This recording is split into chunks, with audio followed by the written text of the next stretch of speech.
सुट्टी असली की दुपारी संपूर्ण असा स्वयंपाक केला जातो। तर त्यासाठी म्हटलं चला आज बाजरीची भाकरी, त्यासोबत मटकीची उसळ, काळ्या घेवड्याच्या डाळीची आमटी आणि भात असा हा जेवणाचा हा मेनू असणार आहे। तर इथे मी मटकी करून घेते।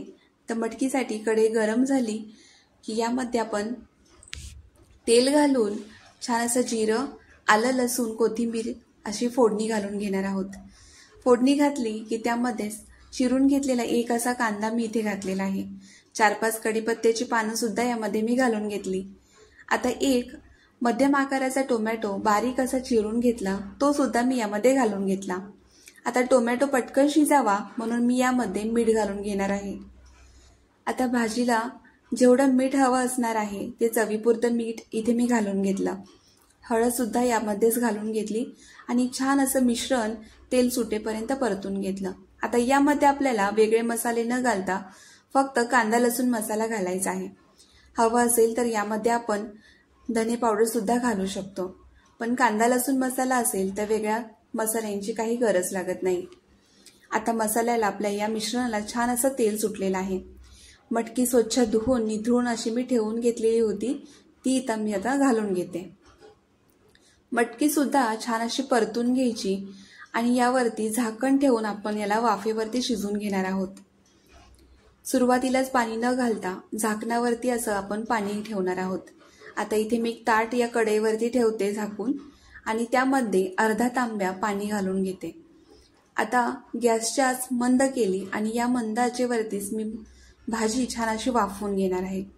एक 5-1 मिनिटांनी आपण भाजी पाहू किती छान अशी परतली गेलेली आहे, करपली नाही जरा सुद्धा, कारण की आपण ताटावरती पाणी ठेवलेलं त्यामुळे छान अशी वाफ इथे आलेली आहे। आणि किंचित आता पाणी घालायचे, कारण की जसजशी भाजी शिजायला लागेल तर पाणी आटत जाईल, म्हणून किंचितचं पाणी घातलं आणि पुन्हा एकदा झाकून ठेवली। तोपर्यंत इथे आता आपण काळ्या घेवड्याच्या डाळीची आमटी करून घेणार आहोत। डाळीला 4 शिट्ट्या करून डाळ छान अशी शिजवून घेतली। एका पातेल्यामध्ये तेल घेऊन त्यामध्ये जिरं, ठेचून घेतलेला आलं लसूण आणि त्याचप्रमाणे कढीपत्ता घालून छान अशी फोडणी घातली। आता फोडणीमध्ये हळद आणि चटणी घालून घेतली। चटणी म्हणजे कांदा लसूण मसाला। छान असं मिश्रण परतून घेतलं आणि आता इथे डाळ जास्त न घोटता थोडी हलकी अशी घोटून घेतली आणि ही गरम गरम डाळ आता यामध्ये घालून घेतली। छान असा तडका इथे डाळीला बसला। आता इथे लागेल असं आपण पाणी घालून ही आमटी तयार करून घेतलेली आहे। घेवड्याची डाळ जितकी साधी असेल तितकीच याला चव खूप छान येते। यामध्ये खूप जास्त असे मसाले घालण्याची गरज नाही, फक्त लसणाची फोडणी आणि भन्नाट अशी आमटीची चव। आता इथे पहा, आपण झाकण काढून घेतलेलं आहे। पाणी जास्तीचं आपण इथे घातलेलं नाहीये, तरी सुद्धा पहा ताटाचं जे पाणी होतं तेच त्याला पाणी इथं उतरले भाजीमध्ये आणि खूप छान अशी ही मटकीची उसळ तयार झालेली आहे। आता यामध्ये वरून आपण कोथिंबीर घालून घेऊया आणि दाण्यांचा कूट आवर्जून घालावा, कारण की उसळीला खूप छान अशी चव या दाण्याच्या कुटाने येते। आता पुन्हा एकदा मिश्रण भाजी आपली तयार झालेली आहे। एकदा दोनदा हलवून घ्यायची। रंग पहा किती सुंदर आलेला आहे। कढीपत्ता मी आवर्जून भाज्यांमध्ये घालते, कारण की कढीपत्ता हा आरोग्यासाठी उत्तम आहे आणि असा कढीपत्ता खाल्ला जात नाही, त्यामुळे सर्व भाज्यांमध्ये कढीपत्ता मी आवर्जून घालते। आमटी पण आपली छान अशी तयार झालेली आहे। आता इथे मी बाजरीच्या भाकऱ्या करून घेते।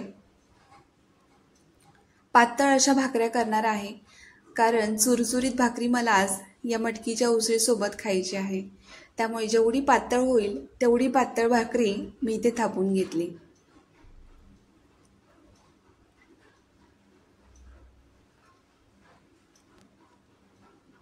लोखंडी तव्यामध्ये भाकऱ्या जेव्हा आपण करतो ना, तर खूप छान अशा चुरचुरीत अशा भाकऱ्या तयार होतात। भाकरी ही छान फुगली माझी। खोलगट तवा असला की भाकरी छान फुलली जाते। पहा, खरपूस अशा रंगावरती ही भाकरी भाजलेली आहे। अशा 2-3 भाकऱ्या मी करून घेतल्या आणि आता ताट वाढायला सुरुवात करते, कारण की वेळ खूप झालेला आहे। चला, तर मस्त अशी ही चुरचुरीत भाकरी मस्त गरमागरम आमटी, मटकीची उसळ, भात आणि ही घरच्या घरी तयार केलेली ही